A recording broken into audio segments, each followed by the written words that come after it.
This is the unmanned port security vessel built by University of Hawaii researchers and students and local contractors.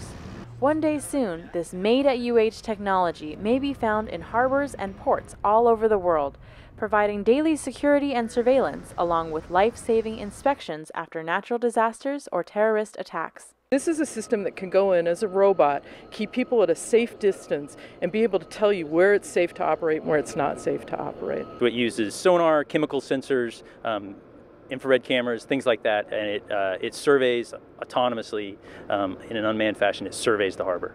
The 6-foot-long, 4.5-foot-wide, 160-pound robotic platform also has a high-resolution camera and real-time video.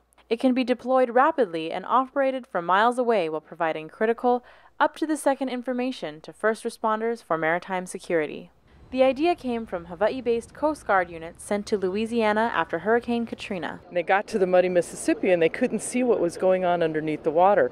And so they came back to us and said, can you develop some sort of robot that would be able to help us with these kinds of situations? The first prototype was built by researchers and students from the UH Manoa College of Engineering and School of Ocean and Earth Science and Technology. It leverages a lot of what the UH is good at, and being an island and having the ports are very important. So we feel like it's really relevant to the state and relevant to what we do at the university.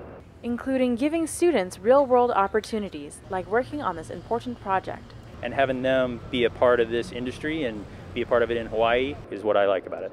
The effort took a major step towards becoming a commercial reality in the fall of 2013, when UH entered into an agreement with Battelle, the largest nonprofit research organization in the world. The big thing that Battelle can do with this is we can take and use our engineering and commercial expertise to transition this technology from the lab into the field. A key player from the start has been the Department of Homeland Security, Office of University Programs, National Center for Island, Maritime, and Extreme Environment Security, headquartered at UH. The center considers the Battelle partnership to be critical. They're helping us to be able to establish our own workforce in Hawaii by telling us what it is that we need to train the young people coming up to be able to do to build this and market it. The money that could potentially come back to UH for related research could fund more technological advances and create more jobs. This project is a great example for the UH Innovation Initiative, or HI², creating jobs by building a $1 billion annual research enterprise in Hawaii.